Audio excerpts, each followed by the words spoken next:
Can dogs feel embarrassed? Science explained. Your dog just slipped on the hardwood floor, glanced around the room, and then trotted off like nothing happened.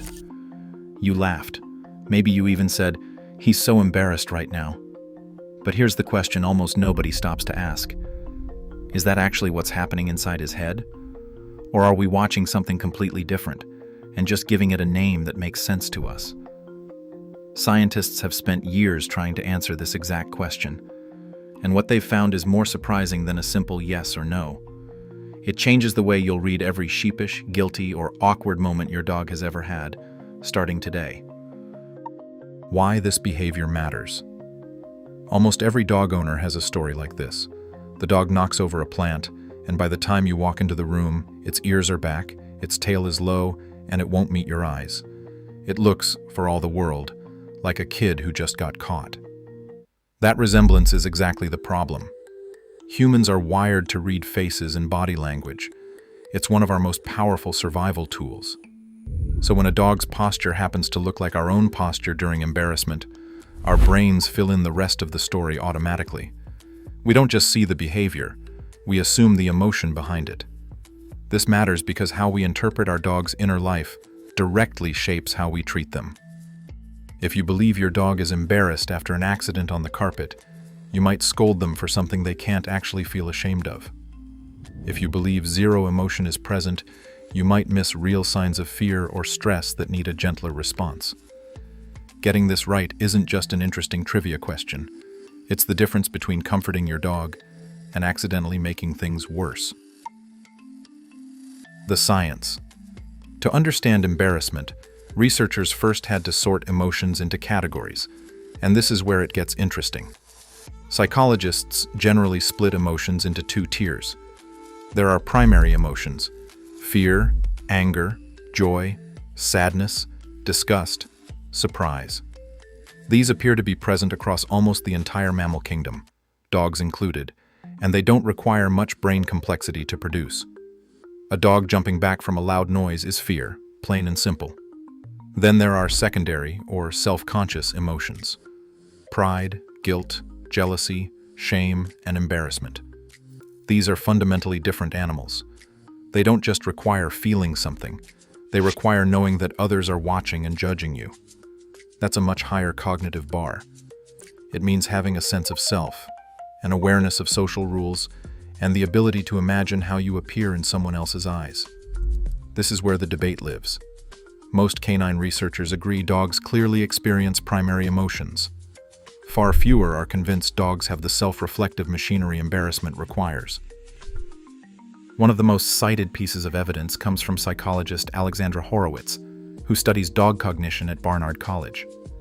In one well-known experiment, she set up scenarios where dogs were sometimes scolded for something they didn't do and sometimes let off the hook for something they did. The so-called guilty look, head down, ears back, avoiding eye contact, showed up based on whether the owner scolded them, not on whether the dog had actually misbehaved. In other words, the expression wasn't tracking the dog's own actions, it was tracking the human's reaction. That single detail flips the whole story. If the guilty or embarrassed face were really about self-judgment, it should appear whenever the dog does something wrong, whether or not anyone catches them. Instead, it appears almost entirely in response to us. Neuroscientist Gregory Burns has taken this even further, using functional MRI scans on awake, unrestrained dogs. His work has mapped activity in brain regions tied to basic emotional responses like anticipation and reward, giving real, physical evidence for primary emotions in the canine brain. But nothing in this line of research has identified a distinct neural signature for something as socially complex as embarrassment. So the science doesn't say dogs feel nothing in these moments. It says something is clearly happening, it just may not be the specific, self-aware emotion we're assuming. What your dog is really communicating. Here's where it gets genuinely fascinating, because what your dog is likely feeling might be even more remarkable than embarrassment. Dogs are extraordinary readers of human emotion. They track our tone of voice, our posture, the tension in our shoulders, and the speed of our footsteps, often faster and more accurately than we notice ourselves doing it. When your dog acts guilty after finding the trash scattered across the kitchen, what's actually happening is a rapid emotional read of you. Your voice pitch changed, your walk got stiffer, your face tightened. The dog isn't reflecting on the crime, it's responding to the storm cloud forming in the room. This response even has a name in behavior science: appeasement signaling. Lowered head, tucked tail, a slow approach, a grin, a paw lift.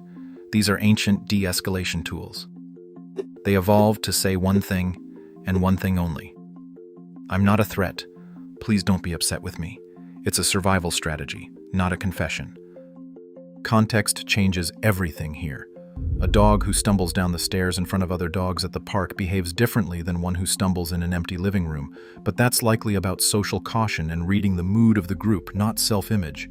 A dog who looks embarrassed wearing a sweater is probably reacting to something much simpler: restricted movement, an unfamiliar texture, or a change in how their body feels, not a fashion crisis.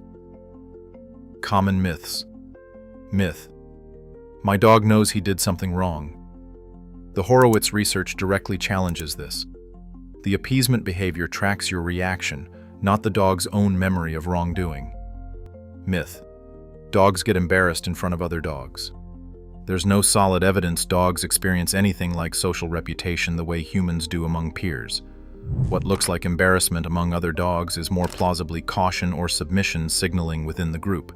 Myth: if my dog didn't feel something, he wouldn't act that way. This one's actually correct. Dogs clearly do feel something in these moments. The debate isn't over whether an emotion exists, it's over which one. Fear, uncertainty, and appeasement are strong, well-documented candidates. A complex, self-referential emotion like embarrassment remains unproven. It's worth being honest here. This is genuinely unsettled science. Some researchers, including bioethicists who study animal psychology, argue dogs may experience a simplified version of self-consciousness we haven't figured out how to measure yet. Nobody has definitively closed the case either way, and any documentary that tells you otherwise is oversimplifying. What you should do. If you can't be sure your dog feels embarrassed, how should you actually respond to these moments? Watch the behavior, not your assumption about the emotion. A tucked tail and lowered head are useful information regardless of what's happening internally. They tell you your dog senses tension and is trying to diffuse it. Respond to that signal with calm, not with more pressure. Skip the after-the-fact scolding. Since appeasement behavior isn't proof of understanding wrongdoing, punishing a dog minutes or hours after an incident doesn't teach the lesson you think it does. It mostly teaches the dog that your arrival sometimes means something bad is coming, which erodes trust rather than building it. Use the moment your dog is actually doing the thing, not after. If house training or manners are the goal, redirection in real time paired with positive reinforcement works with how dogs actually learn, not through guilt, but through association and reward. Respect, discomfort, even without knowing the exact emotion behind it. If your dog seems tense in a costume, a crowd, or a slippery situation, that tension is real information worth listening to, whatever label belongs on it. Surprising facts and real-life examples. Wolves, dogs' closest wild relatives, show almost none of the guilty look behavior that dogs display so readily, which supports the idea that this is a trait shaped specifically by thousands of years living alongside humans, not an ancient inherited emotion. Some dogs perform appeasement behavior even when they're alone in a room with a security camera and no owner present to please, a detail some researchers point to as evidence the behavior is more reflexive habit than deliberate social performance. And in a strange twist, several studies on canine self-recognition have tested dogs not with mirrors, the way scientists test self-awareness in chimpanzees and elephants, but with scent.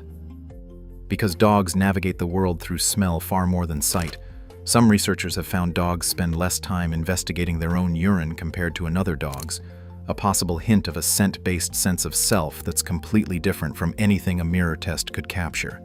It's an early, still debated area of research, but it suggests dogs might have a form of self-awareness we've been looking for, in entirely the wrong sense. Final takeaway. Your dog isn't performing embarrassment for your benefit, but they're doing something arguably more impressive. They're reading you, moment to moment, with a sensitivity that took thousands of years of evolution alongside humans to build.